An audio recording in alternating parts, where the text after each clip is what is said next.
Hello friends, स्वागत है आपका अपने चैनल नवीन शर्मा क्लासरूम एनएससी में।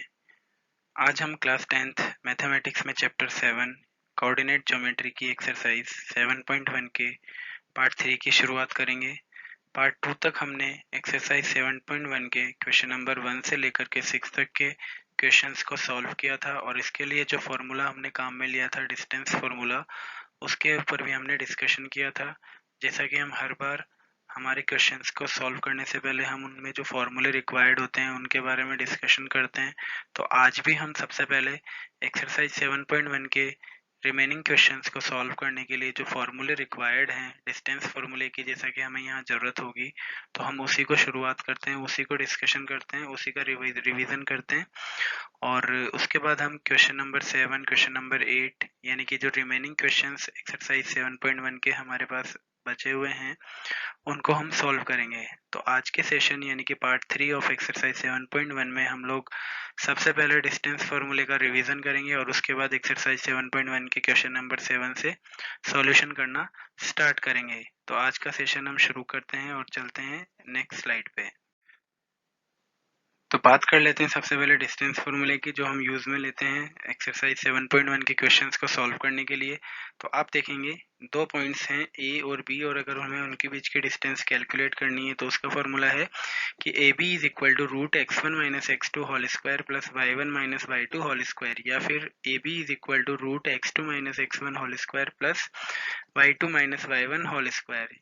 यानी कि हम कह सकते हैं कि अगर हम x1 माइनस x2 स्क्वायर करें plus y1 minus y2 square करें रूट में, या फिर अगर हम रूट में x2 minus x1 square plus y2 minus y1 square करें, दोनों कंडीशंस में ही आप ए और बी पॉइंट्स के बीच के डिस्टेंस कैलकुलेट कर सकते हैं। x1 x2 y1 y2 के ऑर्डर का यहाँ पर कोई कंफ्यूजन नहीं होगा, बस हमें ध्यान में रखने वाली बात यह है कि x1 के साथ x2 ही आएगा, y2 नहीं आएगा, और y1 के साथ y2 ही आएगा, x2 नहीं आएगा। यानी कि x कोऑर्डिनेट साथ में आएंगे, y कोऑर्डिनेट्स साथ में आएंगे।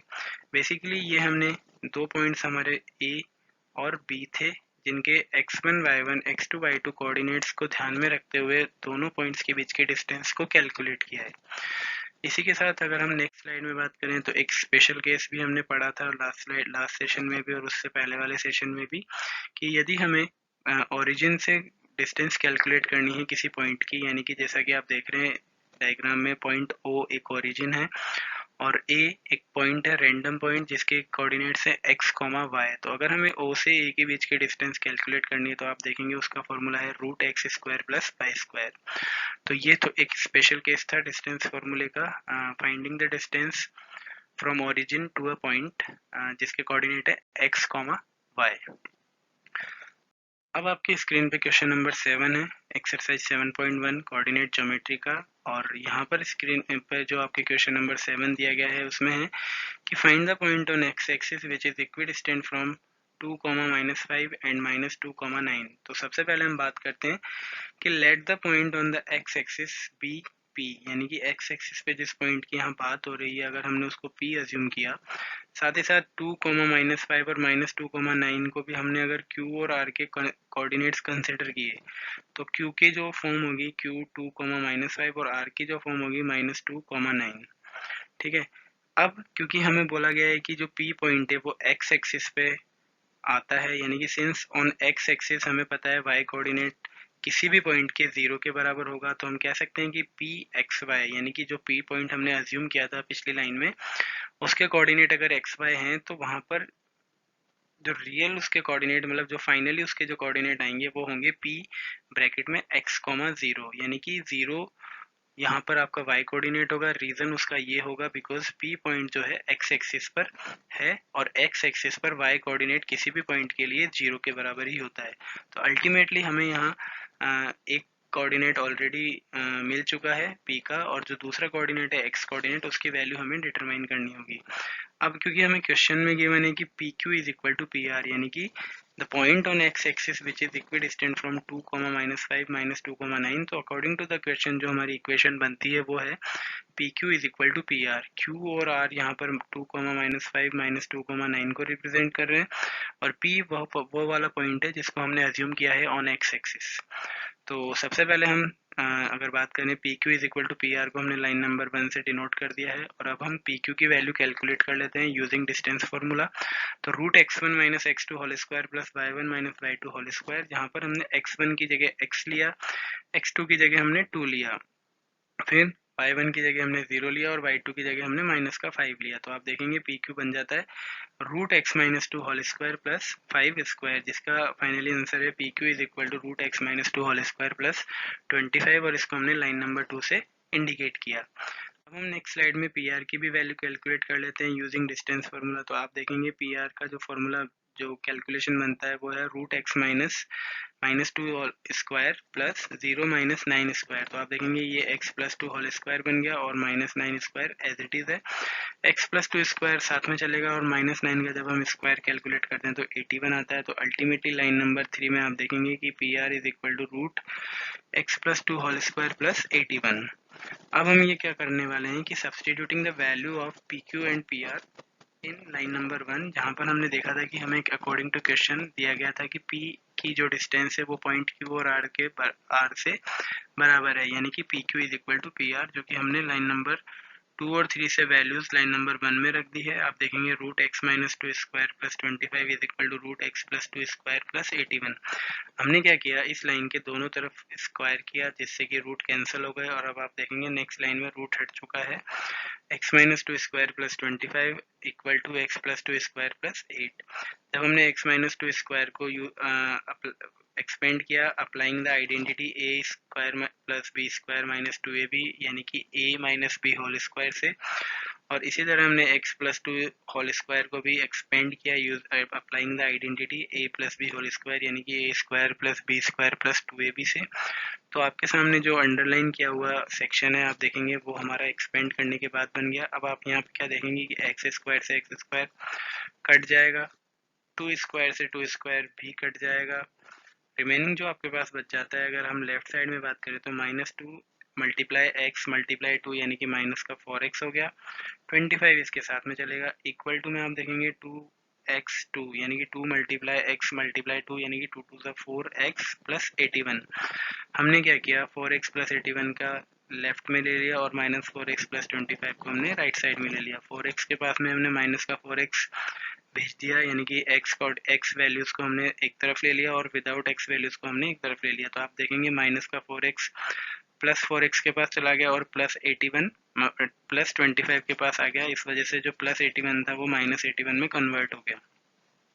4x मिल करके 8x हो गए और 25 माइनस 81 का आंसर आएगा माइनस 56। तो 8x is equal to minus 56 हमारा इक्वेशन बन गया, जिसका जब हमने x की वैल्यू फाइंड आउट करने के लिए यूज़ किया तो माइनस 56 में हमने 8 का डिवाइड किया जिससे आंसर आया माइनस का 7। तो हमारे पास क्योंकि p x और y यानी कि p के कोऑर्डिनेट्स फाइंड आउट करने थे, x और y कोऑर्डिनेट, x कोऑर्डिनेट की वैल्यू आ गई -7 और y कोऑर्डिनेट 0 होगा बिकॉज p पॉइंट जो था x एक्सिस पर लाई कर रहा था, दैट इज वाई हम कह सकते हैं कि p x y की वैल्यू अल्टीमेटली 7 इनफैक्ट -7 कॉमा 0 के बराबर होगी, और यही हमारे क्वेश्चन नंबर 7 का फाइनल आंसर होगा। इसके बाद चलते हैं नेक्स्ट क्वेश्चन पे। आप देखेंगे कि क्वेश्चन नंबर 8 में गिवन है find the values of y for which distance between the points P, Q is 10 units, यानी कि अब हमें गिवन है according to the question PQ